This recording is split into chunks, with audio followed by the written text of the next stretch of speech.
প্রিয় দর্শক, আপনাদের সবাইকে স্বাগত নাগরিকের সাপ্তাহিক আয়োজন ব্যবসা বাণিজ্য বিষয়ক অনুষ্ঠান ডিসকাশনে। আপনার সঙ্গে আছি আমি দীপ আজাদ। দীর্ঘদিন ধরে নানা উপায়ে দেশ থেকে পাচার হচ্ছে অর্থ।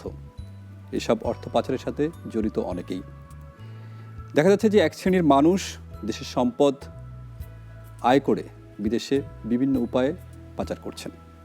গত 50 বছরে বাংলাদেশ থেকে যে কী পরিমাণ অর্থ পাচার হচ্ছে তার কোনো পরিসংখ্যান না থাকলেও যুক্তরাষ্ট্রভিত্তিক জিএফআই গবেষণা প্রতিষ্ঠান তারা বলছে যে বছরে প্রায় 50,000 কোটি টাকা পাচার হয় বাংলাদেশ থেকে।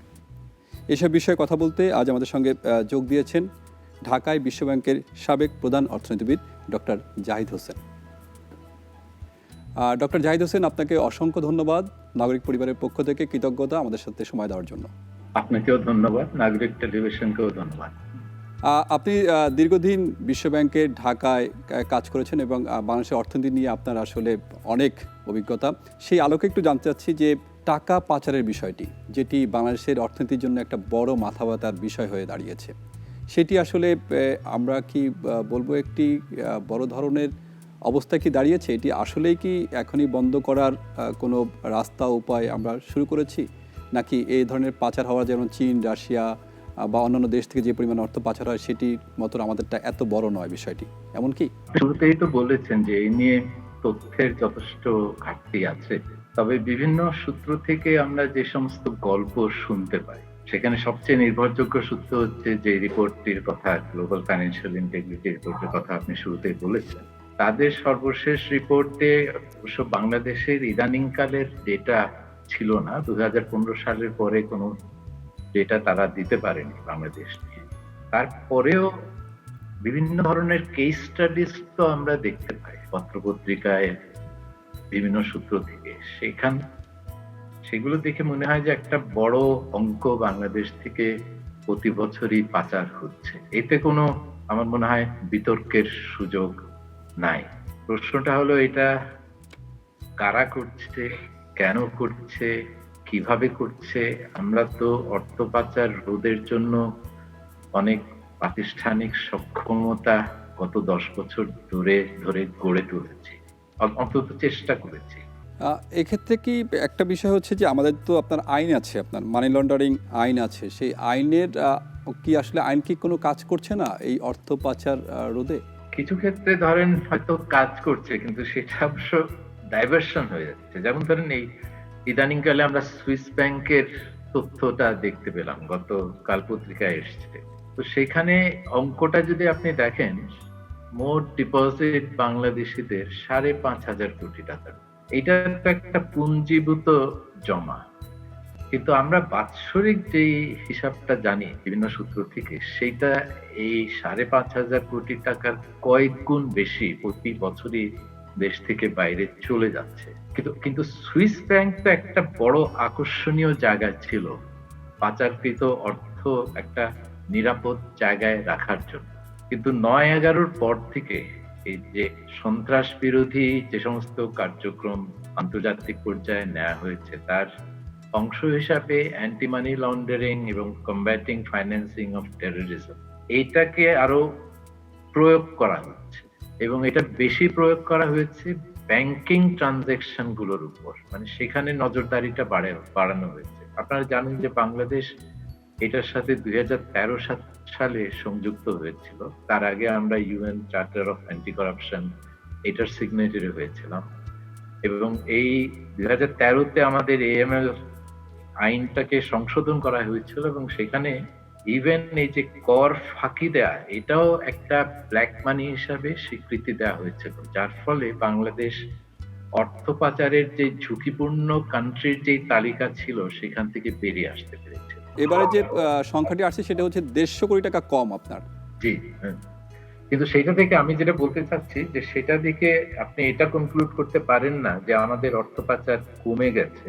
বা আমি যদি বলি 5,500 কোটি তো বড় কোনো অঙ্ক না, সেই ধরনের কনক্লুশনের কোনো সুযোগ নাই। কারণ আমার যেটা মনে হচ্ছে, এটা ঠিক আপনার মাধ্যমটা বদলে গেছে। আগে অর্থ পাচার করে মানুষ সুইস ব্যাংকে রাখতো, নিরাপদ বোধ করতো। এখন সুইস ব্যাংকের আগের মতো ইমিউনিটিও নাই। সুইস ব্যাংকের যদি আপনি একটা মিউচুয়াল লিগ্যাল অ্যাসিস্ট্যান্সের অধীনে সুইস ব্যাংকে তাদের কারা অর্থ রাখছে তাদের পরিচয় জানতে চান, আগে যেমন তারা কিছুই জানাতো না, এখন কিন্তু তাদের কিছু ডিসক্লোজার অব্লিগেশন তৈরি হয়েছে, কাজে ওই আকর্ষণটা নাই।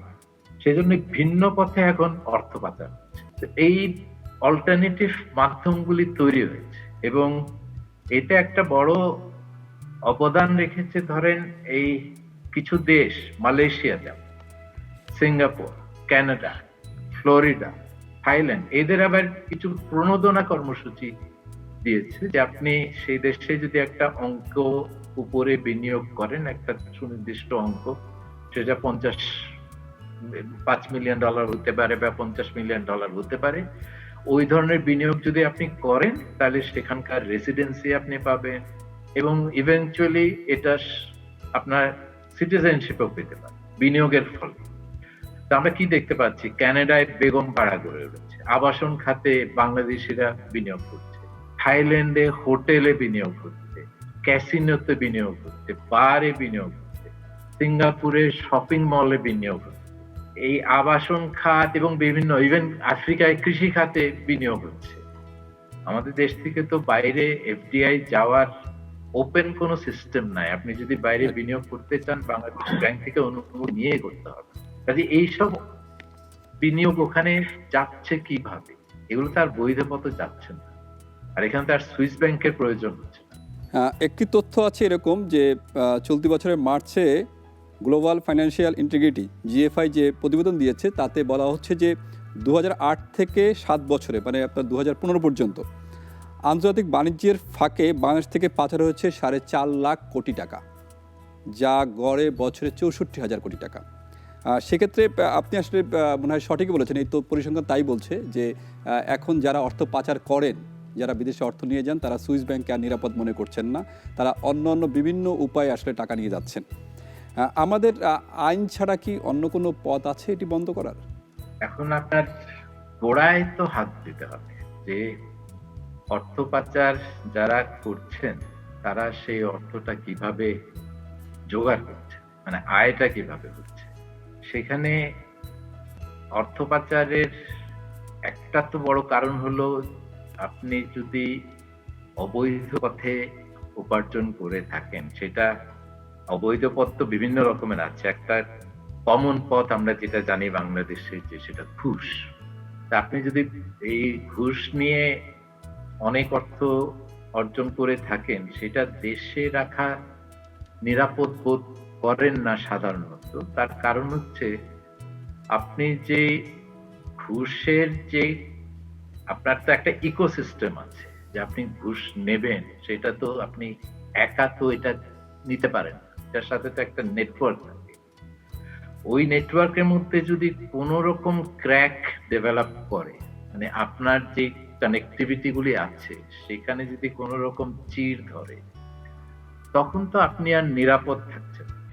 সেই জন্য এটা করেন যে নিরাপত্তাহীনতার কারণে যে অবৈধ পথে উপার্জিত অর্থগুলো আগে থেকে বাইরে রেখে দেওয়া হয়, একটা সেফটি নেট তৈরি করার মতো, যে তারপরে আমি যখন বুঝবো যে এখন দেশে থাকা বোধহয় আমার জন্য আর নিরাপদ না, আমি বেরিয়ে যাব এবং বাইরে আর্থিক সংকটে আমি পড়বো না। এখানে এই যে দুর্নীতি, এটা যদি আমরা বন্ধ করতে না পারি, সাধারণত ধরেন আমরা যখন অর্থ পাচারের কথা শুনি আমাদের মাথায় কি ধরনের ইমেজ কাজ করে, মানে অর্থ পাচার এই মানুষগুলো কারা? আমার মনে হয় একটা কমন মিসকনসেপশন আছে যে এরা বেশিরভাগই ব্যবসায়ী, এরা চোরা কারবারি করেছেন, এরা বিভিন্ন ধরনের অবৈধ ব্যবসা করেছেন, উপার্জন করেছেন, অর্থ পাচার করছেন। কিন্তু আসলে এটা কিন্তু সঠিক না। অর্থ পাচারের ক্ষেত্রে আমার মনে হয় আরো অনেক গোষ্ঠী আছে, তার মধ্যে উল্লেখযোগ্য একটা ভূমিকা পালন করেন আমলারা, উচ্চ পদের যারা আমলারা আছেন, তারাও তো এই দুর্নীতির একটা বড় অংশীজন। এছাড়া হয়তো রাজনীতিবিদও এখানে অনেক আছেন, তাদেরও সম্পৃক্ত আছে। তো এখানে শুধু ব্যবসায়ী না, বিভিন্ন ধরনের গোষ্ঠী এর মধ্যে সম্পৃক্ত এবং এরা প্রভাবশালী। এবং এই প্রভাব প্রয়োগকে যদি আমরা থামাতে না পারি, তাহলে দুর্নীতি দমনের জন্য আমাদের প্রতিষ্ঠান আছে, আইন আছে, এবং এটা খুব মডার্ন একটা আইন। কিন্তু যদি সরিষার ভিতরে ভূত থাকে, তখন আপনার প্রতিষ্ঠান যতই আধুনিক হোক না কেন, আইন যতই বেস্ট প্র্যাকটিস হোক না কেন, সেটার প্রয়োগ তো হবে না। আর প্রয়োগ হলে যার উপরে প্রয়োগ করার কথা তার উপর প্রয়োগ করা হবে। বিরতি নেওয়ার সময় হয়েছে। বিরতির পর ফিরে এসে কথা বলবো অর্থ পাচার নিয়ে।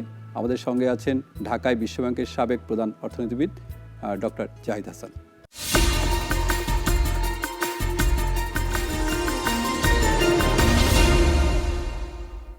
বিরতির পর আবারও ফিরছি ডিসকাশনে। কথা বলছিলাম আমাদের অতিথির সঙ্গে অর্থ পাচার বিষয়ে। সঙ্গে থাকার জন্য ধন্যবাদ। আপনি বলছিলেন যে সরিষার মধ্যে ভূত, সেটি তো আসলে একটি বড় বিষয়, কারণ আমাদের যেসব প্রতিষ্ঠান রয়েছে যাদের উপরে আমাদের আস্থা থাকার কথা ছিল, যারা এইসব অন্যায়, যারা এইসব অর্থ পাচার বন্ধ করবেন, তারাই আসলে এর সাথে কোনো কোনো ক্ষেত্রে জড়িত কিনা সে প্রশ্ন একটি বড় মানে বিষয় বলে আমি মনে করি। আমরা একটা বিষয়ে আপনি বলছিলেন যে শুধু ব্যবসায়ীরাই অর্থ পাচার করেন না, অর্থ পাচারের সাথে আরও অনেক গোষ্ঠী জড়িত। আমরা এই মুহূর্তে দেখা যাচ্ছে যে যাদের আসলে এক পা বাংলাদেশে অপর পা বিদেশে, মানে এরকমটি যে স্বামী হয়তো বাংলাদেশে তিনি ব্যবসা করেন, স্বামী হয়তো বাংলাদেশে রাজনীতি করেন, স্বামী হয়তো আপনার বাংলাদেশে কোনো প্রশাসনের কোনো বড় কর্তা, স্ত্রী এবং সন্তানদের নিয়ে তিনি এই মুহূর্তে হয়তো কানাডা, আমেরিকা, ইউরোপের কোনো দেশে অথবা এশিয়ার কোনো ভালো অর্থনৈতিক স্বাবলম্বী এরকম কোনো দেশে অবস্থান করছেন। এরকম মানুষ অর্থ পাচার করবেন, এটি খুবই স্বাভাবিক। এক্ষেত্রে কি আপনার আইনের কি আপনার কোনোভাবে ফাঁকফোকর রয়েছে, বা এক্ষেত্রে কি এটি কি বন্ধ হওয়া দরকার, বা মনে করেন যে যাদের এরকম স্ত্রী সন্তান বছর পর বছর বা অন্য দেশের নাগরিকত্ব নিয়ে বসবাস করছেন, সেক্ষেত্রে অর্থ পাচার কি কিছুটা থামতে পারে? সেখানে ধরেন কিছু বিষয় আছে, আপনার সন্তান হয়তো বাইরে গেছে, সে একটা ইউনিভার্সিটিতে পড়াশোনা করবে, তার অস্ট্রেলিয়ায় গেছে বা যুক্তরাষ্ট্রে গেছে, তার টিউশন ফি দিতে হবে, তার বাড়ি ভাড়া দিতে হবে, সেই জন্য আপনার থেকে থেকে সে সাপোর্ট পায়। তো সেই ধরনের ধরেন এডুকেশন এবং চিকিৎসার জন্য অর্থ প্রেরণ করা বাংলাদেশ থেকে, এখানে একটা পলিসি আছে যে বাংলাদেশ ব্যাংক থেকে আপনি অ্যাপ্লাই করে এটা অনুমতি নিয়ে অর্থ বাইরে পাঠাতে পারে। কিন্তু এই অনুমতি পেতে যদি আপনাকে অনেক জটিলতার মধ্যে দিয়ে যেতে হয়, অনেক হয়রানির মধ্যে যেতে হয়, তাইলে সেই প্রক্রিয়ার মধ্যে না গিয়ে এটা ঠিক ওই হুন্ডির মাধ্যমে টাকাটা বাইরে পাঠিয়ে দেওয়ার একটা প্রবণতা থাকাটা স্বাভাবিক। কাজে আপনি যেটা প্রশ্ন করছেন যে এগুলোকে কিভাবে আমরা নিয়ন্ত্রণ করতে পারি, এখানে কিছু তো একেবারে প্রয়োজনীয় অর্থ প্রেরণ করার ইয়ে আছে, যৌক্তিক কিছু জায়গা আছে। তো সেখানে স্বচ্ছতা যদি আনা যায়, তাহলে অন্তত আমরা জানতে পারবো যে কে কি কারণে কত টাকা কোথায় পাঠাচ্ছে, এটা আমরা জানতে পারবো।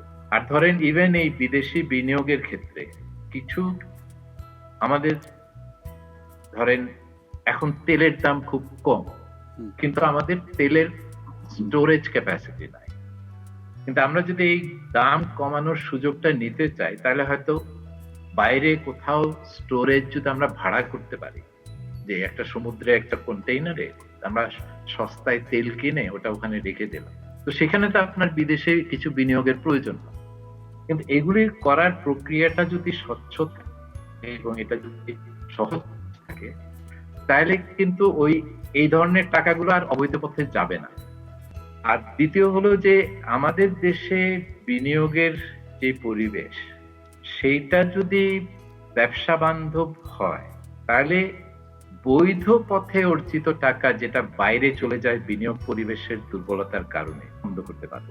এই বিনিয়োগ পরিবেশ উন্নতি করার জন্য অনেক কার্যক্রম নেওয়া হয়েছে, কিন্তু কোনোগুলোই ঠিক পরিপূর্ণতা পায়নি, যার কারণে বিনিয়োগকারীরা এখনো আগের মতোই যে ধরনের অবস্থা ছিল সেই ধরনের অবস্থায় রয়ে গেছে, যদিও সংস্কার কিছু এগিয়েছে।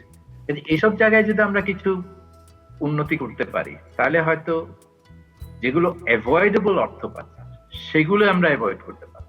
আর যেগুলো একেবারে বড় ধরনের দুর্নীতি কারণে হচ্ছে এবং রাজনৈতিক বা আমলাতান্ত্রিক পৃষ্ঠপোষকতার ফলে এগুলো হচ্ছে, সেইটা বন্ধ করতে গেলে আপনার রাজনৈতিক সদিচ্ছার প্রয়োজন হবে।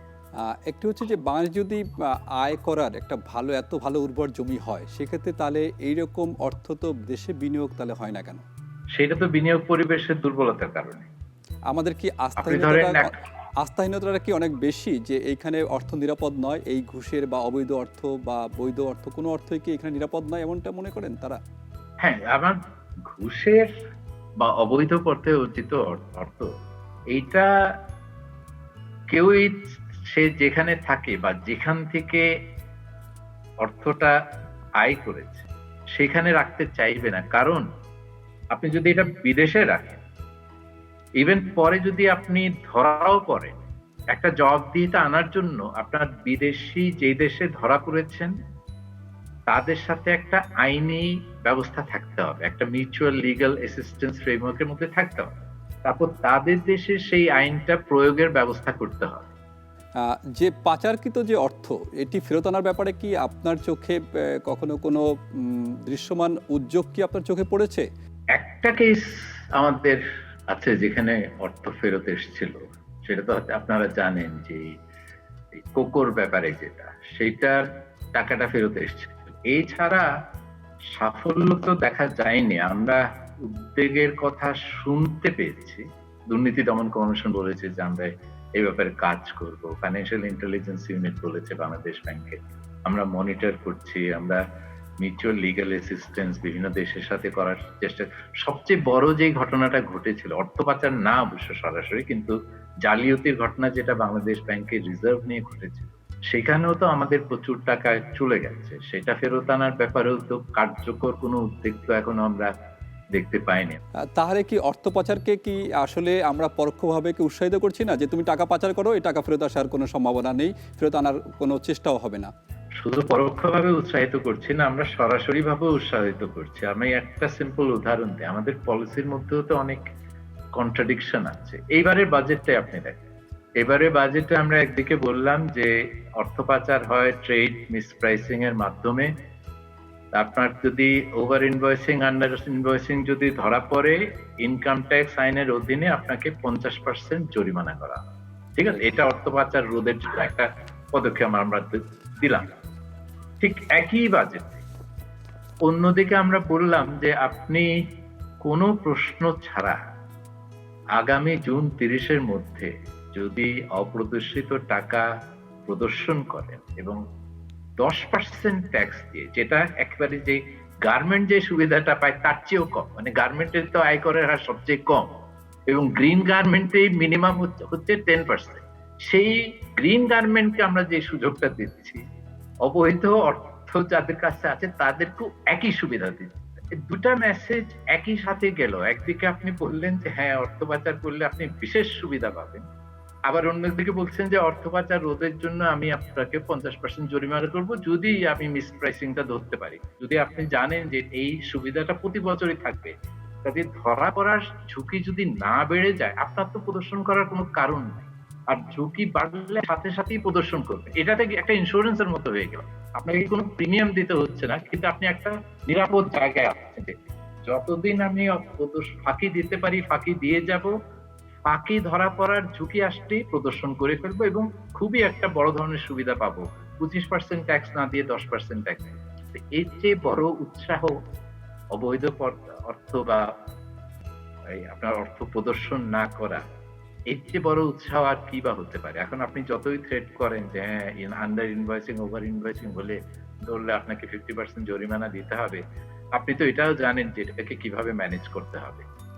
আমরা আসলেই কোনোভাবেই আশার আলো দেখছি না। এতে মনে হয় যে বিদ্যমান আইনে যেটি আছে, নতুন একটি প্রস্তাবে সেটিকে 40% নামিয়ে আনা হলো এবং কিছুটা ব্ল্যাঙ্ক চেক দিয়ে দেওয়া হলো। তার মানে আগামীতে অর্থ পাচার কমবে, মানে বাড়বে ছাড়া কমবে না। হ্যাঁ, না, কিন্তু আশার আলো যেটা আছে যে আমাদের ধরেন এই ধরনের অর্থ পাচার রোধ করার জন্য তো একটা প্রস্তুতি লাগে। একটা হলো প্রাতিষ্ঠানিক প্রস্তুতি, আর আপনাদের লোকবল লাগবে যারা এই ব্যাপারে দক্ষ। সেই দিকে কিন্তু প্রস্তুতিতে আছে আমাদের অ্যান্টি কারাপশন আইন বা anti corruption commission, Bangladesh bank financial intelligence unit এবং এনবিআর এর যে ইন্টেলিজেন্স সেলস গুলি আছে, এরা কিন্তু গত 10 বছরে বিশ্ব ব্যাংকের সহায়তা এবং অন্যান্য আন্তর্জাতিক প্রতিষ্ঠানের সহায়তায় প্রচুর ক্যাপাসিটি বিল্ডিং সহায়তা পেয়েছে। কি ধরনের আইন আন্তর্জাতিক ভাবে আছে, কোন প্রসেসের মাধ্যমে যেতে হবে, এগুলি কিন্তু এখন আমরা জানি। আর আমাদের আইনি কাঠামোটাও তৈরি। কাজে আপনি যদি এখন প্রয়োগ করতে চান, আপনাকে নতুন কোনো আইন করতে হবে না, নতুন কোনো প্রতিষ্ঠান গড়ে তুলতে হবে না, খালি এটাকে প্রয়োগ করতে হবে। সেদিক থেকে আশার আলো আছে। যেখানে আশার আলোটা কম, সেটা হলো প্রয়োগের সদিচ্ছাটা আছে কিনা, বা সেই সদিচ্ছাটা আমরা কিভাবে গড়ে তুলি। ডক্টর জাহিদ, আপনাকে অসংখ্য ধন্যবাদ আমাদের সাথে যোগ দেওয়ার জন্য, এবং আমরা বিশ্বাস করি যে আজকের আলোচনার মাধ্যমে আমাদের দর্শকরা অর্থ পাচারের বিষয়ে কিছু হলেও তাদের মনে থাকা কিছু প্রশ্নের উত্তর পেয়েছেন। দীপ আজাদ, আপনাকে অনেক ধন্যবাদ এবং নাগরিক টেলিভিশনকে ধন্যবাদ। প্রিয় দর্শক, আজ এখানে শেষ করছি।